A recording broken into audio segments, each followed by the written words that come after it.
Clase de homeostasis y tolerancia. La activación de la respuesta inmunitaria pone en juego un amplio abanico de respuestas humorales y celulares dotadas de tremenda potencialidad destructiva. Ello es necesario para enfrentar con éxito a los diferentes patógenos que nos amenazan. A fin de modular el desarrollo de la respuesta inmunitaria y evitar efectos adversos nocivos sobre el huésped, cada uno de los diversos mecanismos efectores que componen esa respuesta se encuentran bajo el estricto control de mecanismos inhibitorios. Comencemos entonces con el control de los mecanismos efectores propios a la inmunidad innata. Poseemos tres puntos principales: el sistema de complemento, los neutrófilos y los macrófagos. Dentro de la lista de los inhibidores del sistema de complementos es una lista larga, donde el alumno debe conocer principalmente al C1 inhibidor, que su función básicamente es disociar a C1R y C1S de este complejo C1Q. Este C1Q es necesario para la activación de la vía clásica y las vías de las lectinas. Y por otro lado, obviamente, debemos conocer la función del factor H y del factor I. Recordemos que la vía alterna ¿sí? genera, ya sea por proteólisis espontánea o por la activación de alguna de las otras dos vías, por ejemplo la vía clásica o la vía de las lectinas, bajas concentraciones de C3b que se unen de forma inespecífica sobre la superficie celular. Entonces debemos generar un mecanismo que diferencie, por ejemplo, un patógeno X de la célula humana. La gran diferencia entre estas dos células es la presencia de ácido ciálico. Las células humanas presentan una gran concentración de ácido ciálico. Este ácido ciálico le permite la unión al factor H, ¿sí? Y a su vez este factor H le permite la unión al factor I. Y este factor I es el encargado de clivar y escindir, o sea, inactivar a C3b. Y de esta forma no se va a desarrollar la vía alterna sobre la célula humana. En cambio, este patógeno X, como no posee ácido ciálico en su membrana, se desarrolla obviamente lo que es la vía alterna.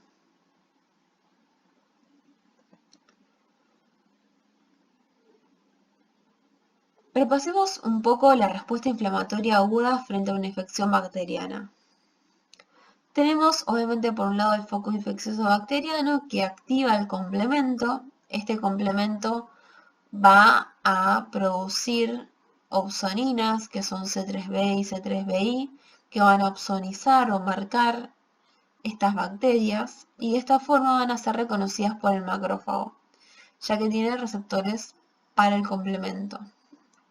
Y por otro lado va a generar anafilotoxinas y quimioatractantes. La principal anafilotoxina es C5a. Y esta molécula es capaz de activar a este mastocito, conduciendo a la degranulación del mismo y la liberación de histamina como su principal componente. Y por otro lado va a generar una actividad de quimioatractante. Y de esta forma puede llamar, digamos, a otras células del sistema inmune, como por ejemplo los neutrófilos. Por otro lado tenemos al macrófago, que va a ser capaz de reconocer este foco bacteriano a través de sus RRPs, o sea, los receptores de reconocimiento de patrones. Y al mismo, luego de activarse, va a comenzar a liberar ciertas sustancias, como los leucotrienos y la interleuquina 8, que va a ser, recordemos, la principal encargada de atraer a los neutrófilos hacia el foco bacteriano. ¿Cómo? Permitiendo la extravasación, ¿sí?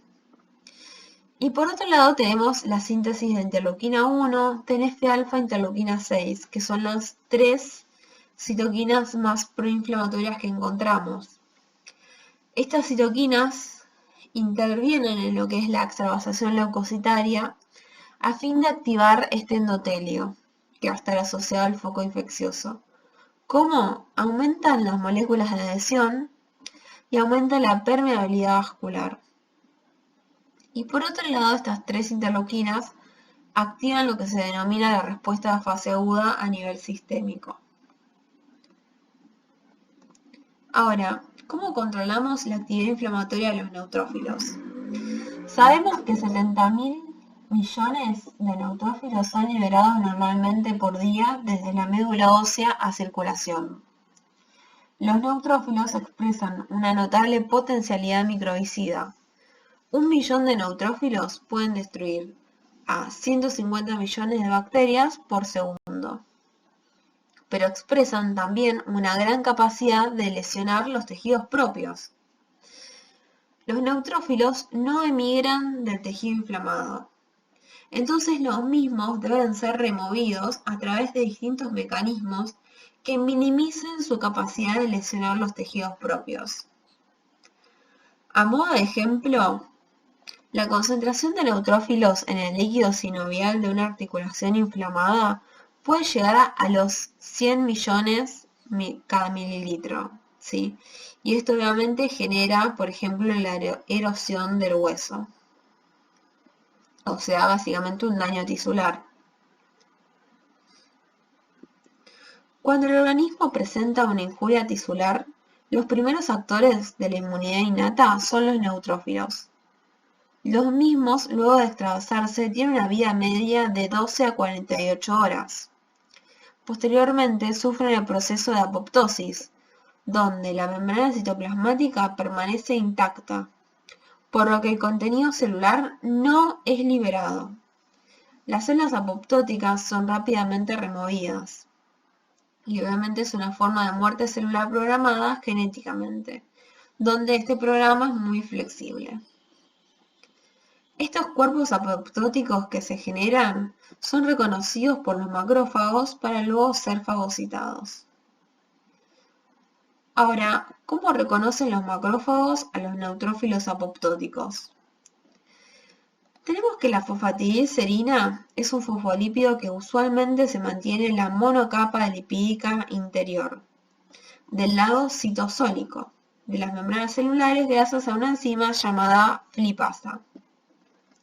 Cuando una célula sufre apoptosis, esta lipasa deja de actuar y la presencia de fosfatidilcerina ya no se limita a la hemicapa interna, o sea, la parte citosólica de la membrana plasmática, sino también, y por desplazamientos espontáneos de flip-flop, queda expuesta en la superficie de la hemicapa externa de la membrana plasmática, que envuelve a los cuerpos apoptóticos. Con lo cual, de nuevo, el concepto general que esta molécula fosfatidilcerina normalmente se encuentra en el lado citosólico de la membrana plasmática. Cuando una célula sufre apoptosis, comienza a expresarse también en la capa externa de esta membrana celular. Esta exposición de la fosfatidilcerina parece ser importante para el reconocimiento de los cuerpos apoptóticos por parte de las células fagocíticas del sistema inmunitario, o sea, los macrófagos, y su ulterior retirada de los mismos por parte de estas. Es interesante recordar que la apoptosis no desarrolla una respuesta inflamatoria, al contrario de la necrosis, por lo que deben existir mecanismos de reconocimiento celulares por parte de los macrófagos para detectar dichos cuerpos y fagocitarlos sin activación del inflamosoma. En el caso que existan defectos en la fagocitosis de las células apoptóticas, puede desencadenarse una necrosis secundaria de las células apoptóticas, generando una respuesta inflamatoria asociada. Esta es la base fisiopatológica de enfermedades como el lupus eritematoso sistémico y la artritis reumatoide. En este esquema podemos observar la diferencia entre lo que es la necrosis y la apoptosis. Tenemos que una célula viable va a tener sus DAMs ocultos. Recordemos que los DAMs son patrones moleculares asociados a daño tisular. Si una célula viable sufre apoptosis, la membrana celular está intacta, con lo cual los DAMs permanecen ocultos. Solamente lo que se genera es la expresión de esta fosfatidilcerina a nivel de la membrana extracelular, y de esta forma son reconocidas por células de la inmunidad innata, fagocitadas, y obviamente existe una falta de respuesta o una respuesta incluso antiinflamatoria. En cambio, si una célula viable sufre necrosis, esta integridad de la membrana ya no la tiene. Entonces, esta célula necrótica libera a los DAMs, ¿sí?, que están en su interior. Y posteriormente una célula de inmunidad innata va a reconocer a esta célula necrótica, pero a través de la liberación de los DAMs, ¿sí? Entonces la va a activar de una forma diferente a lo que veíamos de la apoptosis. En este caso, gracias al reconocimiento a través de sus receptores de reconocimiento de patrones, se genera una respuesta proinflamatoria. A diferencia, fíjense, del camino de la apoptosis. A su vez, dentro de todo este esquema puede existir una apoptosis asociada a una necrosis secundaria, ¿sí? Y de esta forma igualmente desarrollarse una respuesta proinflamatoria. ¿Cómo se regula la actividad inflamatoria del macrófago? Acá observamos un macrófago fagocitando bacterias, y por un lado tenemos a las células T regulatorias, que la vamos a ver luego, en donde las células T inhiben a la producción de citoquinas inflamatorias por parte del macrófago, y por otro lado, la fagocitosis de las células apoptóticas redirecciona al macrófago en un perfil antiinflamatorio.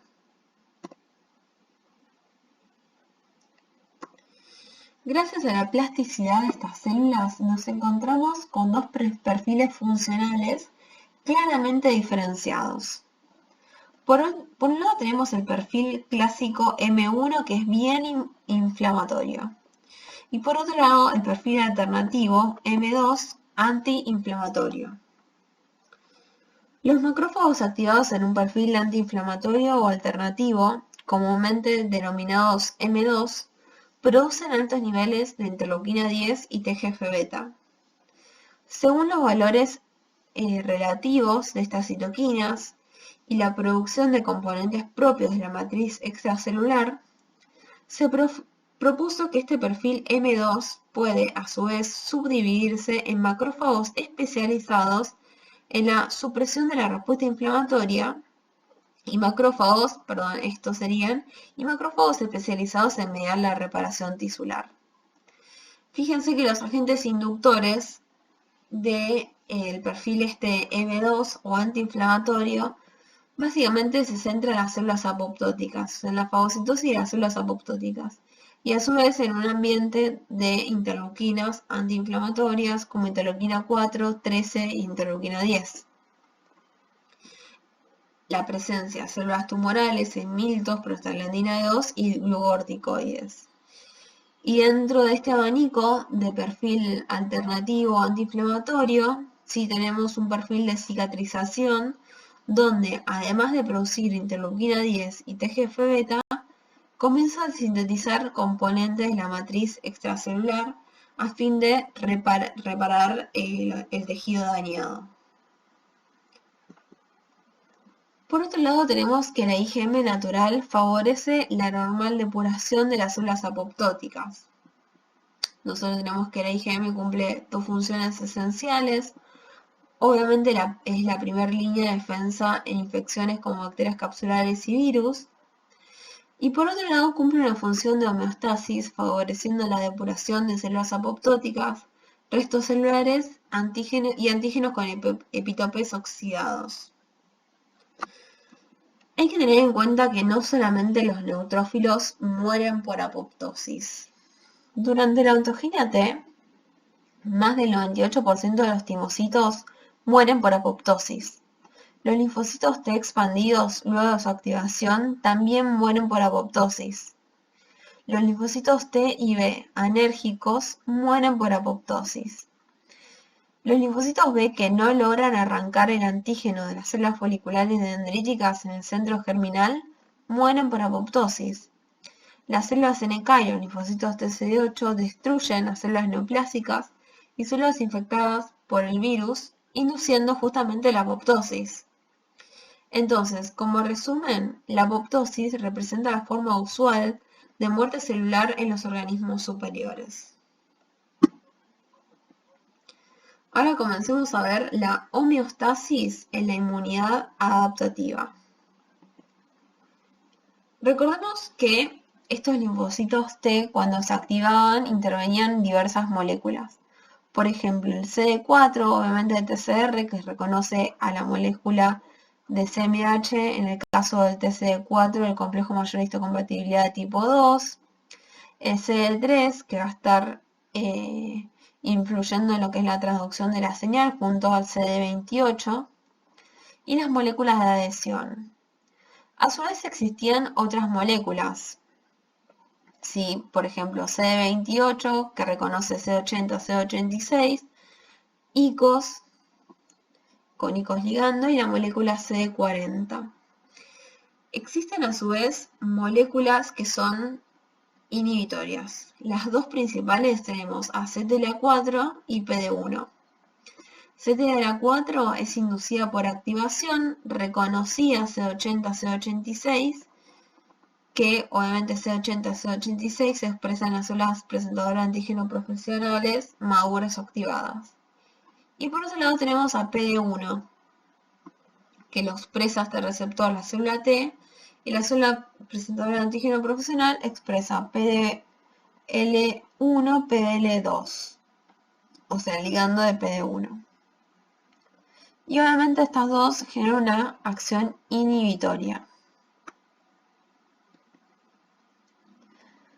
Por otro lado tenemos la apoptosis inducida por activación. Este linfocito T puede generar un suicidio gracias a la expresión de Fas que se entrecruza con el propio Fas que expresa este linfocito T, generando un suicidio, o entre mismos linfocitos T, ¿sí? Un linfocito T comienza a expresar Fas ligando que va a trimerizar el Fas de otro linfocito T, y este linfocito T también comienza a expresar Fas ligando que trimeriza al Fas de este linfocito, cometiendo un fraticidio. Esto básicamente es el encargado, o sea, son los mecanismos encargados de generar la etapa de contracción de los linfocitos T efectores. Recordemos que en sus etapas teníamos una etapa de expansión y una de contracción, y los linfocitos T restantes que quedan son los linfocitos T de memoria.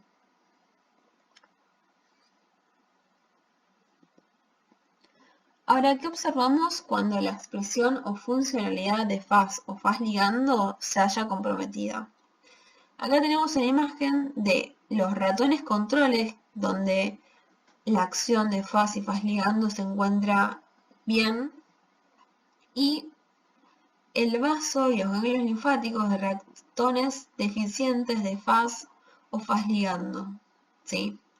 Fíjese el aumento exponencial de tamaño.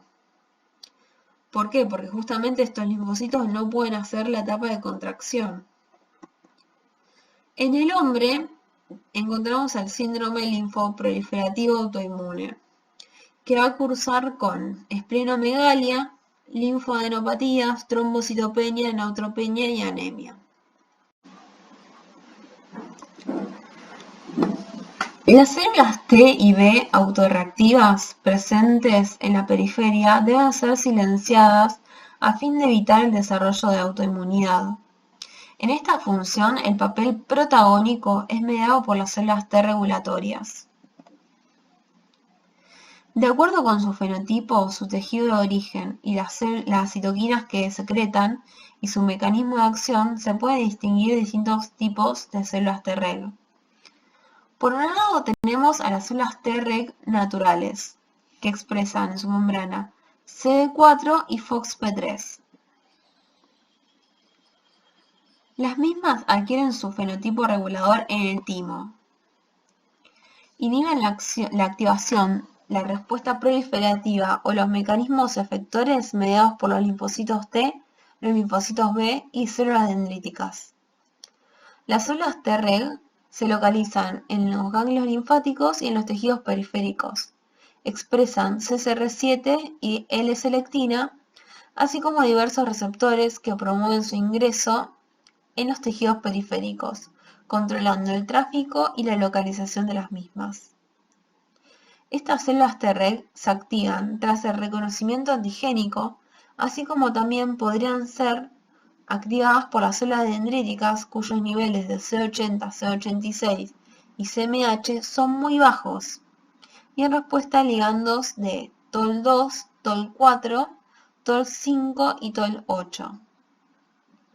Existen otros tipos, ¿sí?, como las células T regulatorias de tipo 1, que las mismas son FOXP3 negativas, ¿sí?, y se diferencian a partir de los linfocitos T naive luego de su activación en el órgano linfático secundario por células dendríticas en condiciones tolerogénicas.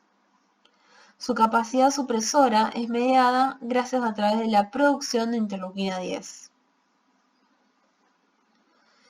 Y luego tenemos a las células T regulatorias TH3 o FOXP3 negativas. Se diferencian también a partir de linfocitos T naive, luego de su activación en el órgano linfático secundario por células dendríticas en condiciones tolerogénicas.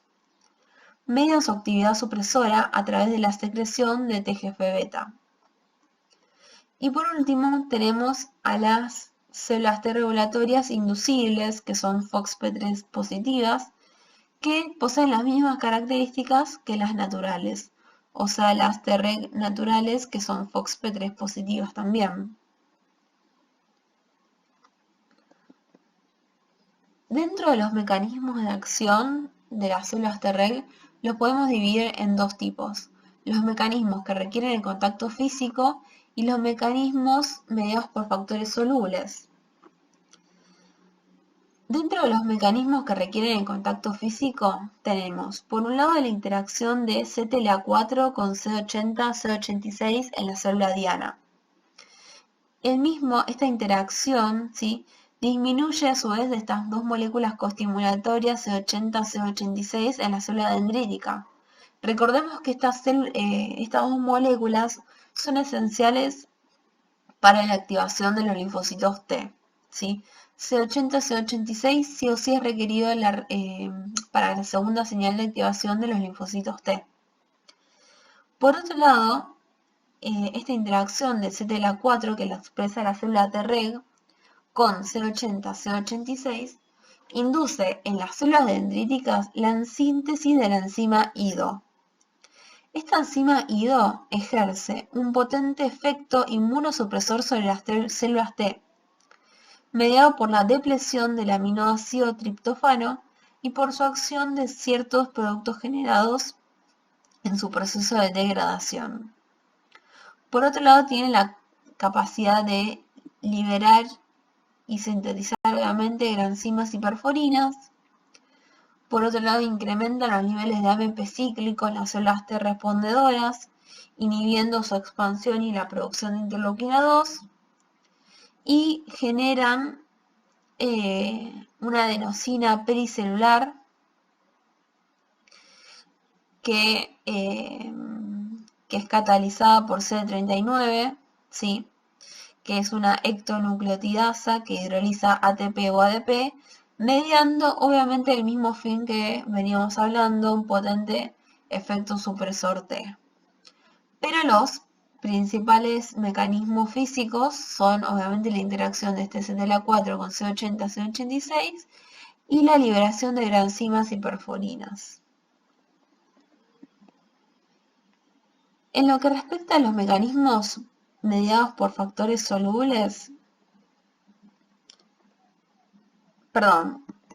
y me faltaron dos mecanismos.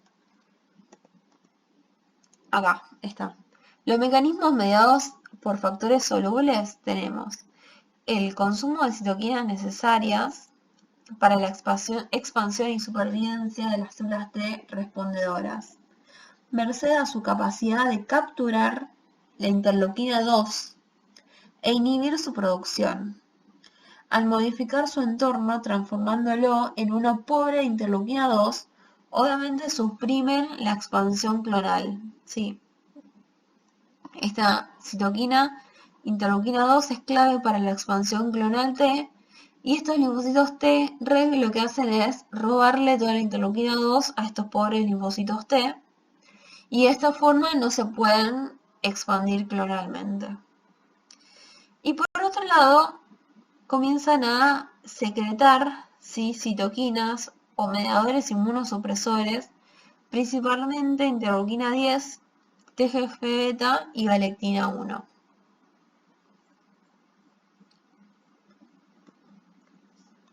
Existe también una supresión bystander por células T regulatorias, ¿sí? Para ejercer su efecto supresor, las Treg deben ser activadas a través de su TCR. Sin embargo, una vez activadas, el efecto supresor puede ejercerse sobre células T efectoras con especificidades hacia antígenos diferentes. Cuando hablamos del término tolerancia, nos referimos a la falta de reactividad frente a componentes propios, ¿sí? Y dentro de los mecanismos de inducción de esta tolerancia, tenemos por un lado una tolerancia central, que va a estar compuesta por dos mecanismos, ¿sí? Por un lado tenemos a los linfocitos T que realizan su tolerancia central en el timo con la selección positiva y la selección negativa. Y los linfocitos B, ¿sí? Que también, al igual que los linfocitos T en su ontogenia, se va a centrar en una selección positiva y negativa que se desarrolla tanto en la médula ósea como en el vaso. Y por otro lado tenemos un mecanismo de inducción de la tolerancia periférica. Dentro de los actores principales tenemos a las células dendríticas tolerogénicas, que son células dendríticas que en ausencia de procesos infecciosos y o señales estimulatorias en tejidos periféricos, una fracción de células dendríticas migra hacia los ganglios linfáticos y tiene unas ciertas características. En su membrana poseen una baja concentración de CD80, CD86 y CD40, pese a que, como conocemos clásicamente las células dendríticas mieloides, en nuestra historia clásica que veníamos hablando en esta materia, teníamos que una célula dendrítica en un tejido periférico reconocía un antígeno o un microorganismo, mejor dicho, lo fagocitaba, ¿sí? Lo procesaba y lo comenzaba a expresar en su membrana en el contexto del complejo mayor de histocompatibilidad. Y a su vez esta célula dendrítica cambiaba de funcionalidad, pasando a ser una célula dendrítica inmadura, a ser una célula dendrítica madura, las cuales se iban a dirigir al órgano linfático secundario a fin de activar a linfocitos T. Resulta que estas células dendríticas mieloides, ¿sí? En ausencia de procesos infecciosos y o señales estimulatorias, una fracción de las mismas migra hacia los ganglios linfáticos, sin aumentar la concentración de CD80, CD86 ni la expresión de CD40. Entonces, al no tener estas tres moléculas, en su membrana, induce la anergia en los linfocitos T. ¿Por qué? Porque no les brinda la segunda señal de activación. Y a su vez, tiene una baja capacidad de sintetizar TNF-alfa, interleuquina 6 e interleuquina 12, ¿sí? Pero las mismas poseen una alta concentración de, por ejemplo, Fas ligando, PD1 ligando, PDL2 ligando, ¿sí? Que obviamente son moléculas que generan, por un lado, la apoptosis de los linfocitos T, ¿sí? Que se hayan activado, o señales inhibitorias. Y a su vez, comienzan a sintetizar TGF-beta e interleuquina 10, que obviamente le va a permitir la activación a los linfocitos T regulatorios.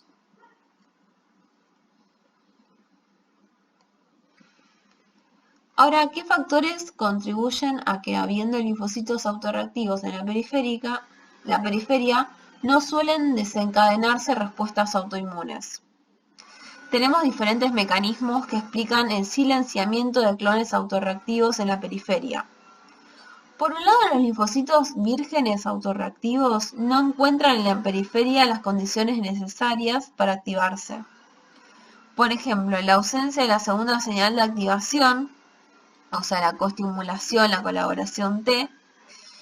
Por otro lado, la densidad inadecuada de complejos péptidos propios MH, que generan una ignorancia clonal.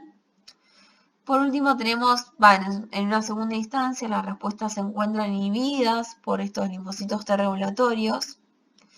Y por último, existen sitios inmunológicamente privilegiados, que son los ojos, testículos, ovarios y cerebro, que se genera un microambiente antiinflamatorio e inmunosupresor con una inducción de tolerancia periférica de antígenos secuestrados.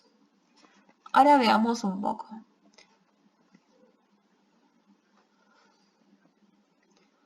Por un lado, tenemos que estos linfocitos T, en este caso estamos hablando, ¿sí? El silenciamiento de los clones autorreactivos. Ausencia de segunda señal de activación.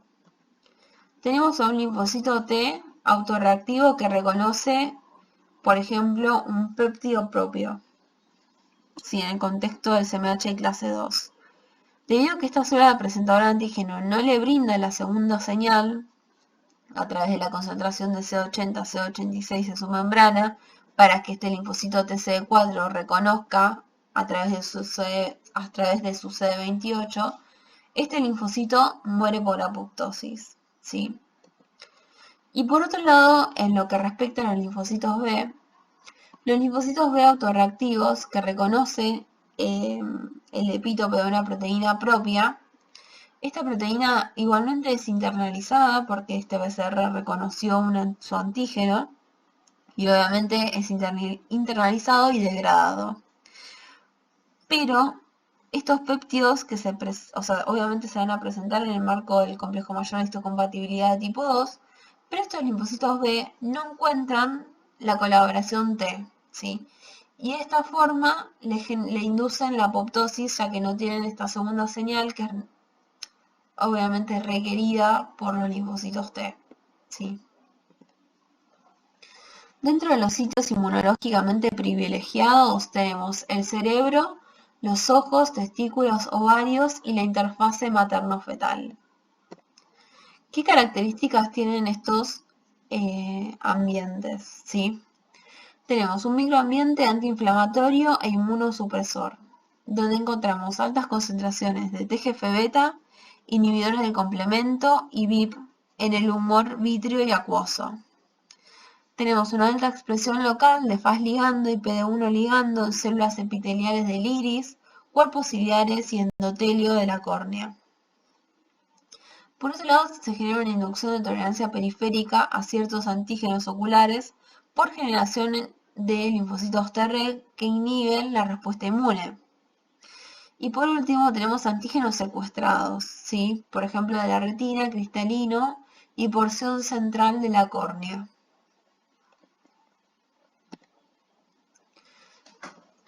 Ahora bien, nosotros vimos mecanismos de inducción de tolerancia central y periférico, y por otro lado una regulación homeostática constante. Si existe una ruptura de la tolerancia central y alteración de los mecanismos homeostáticos, se genera un reconocimiento de antígenos propios y eso obviamente va a desarrollar una autoinmunidad. Esta autoinmunidad en general tiene una incidencia global del 3% de la población. Dentro de los que del grupo de enfermedades autoinmunes tenemos órganos específicas como diabetes tipo 1, esclerosis múltiple, tiroiditis autoinmune y la psoriasis. Y tenemos también enfermedades sistémicas como el lupus eritematoso sistémico y la artritis reumatoide. La mayoría de las enfermedades autoinmunes son de naturaleza multifactorial, donde se implican un conjunto de genes sumado a factores ambientales como infecciones, tratamientos con drogas, estrés, tabaquismo, etc. Se han desarrollado distintas teorías de su fisiopatología. Por un lado tenemos el mimetismo molecular, donde tenemos un patógeno que estos clones T reconocen antígenos específicos del patógeno. Y por otro lado tenemos a las células del huésped, ¿sí? Donde estos clones T que cross-reaccionan, ¿sí?, con antígenos del huésped. Porque estos antígenos son muy similares a los del patógeno, ¿sí? Entonces primero tenemos una infección donde se generan los clones T y luego estos clones T reconocen, ¿sí?, a células huésped que poseen antígenos que son muy similares al patógeno inicial. ¿Cuál es el ejemplo clásico? El estreptococo beta hemolítico grupo A y la fiebre reumática. Y luego tenemos el spreading de epítopes, ¿sí? ¿Qué significa esto? Que gracias a un daño tisular se exponen antígenos propios, porque se genera, por ejemplo, necrosis, y obviamente se desarrolla una respuesta inmune hacia estos antígenos, porque son antígenos que normalmente estarían dentro del interior celular y son expuestos hacia el extracelular, y de esta forma hay más chances de que linfocitos T o B autorreactivos los reconozcan. Existen otros mecanismos a través de los cuales las infecciones podían promover procesos autoinmunes. Por ejemplo, generar gradientes de quimiosinas que atraigan clones autorreactivos al sitio de infección, aumentar la densidad de moléculas coestimulatorias en las células presentadoras de antígeno y de esta forma activar clones autorreactivos, aumentar la presencia de citoquinas proinflamatorias en el sitio de infección y de esta forma potenciar la actividad de los clones autorreactivos. Bueno,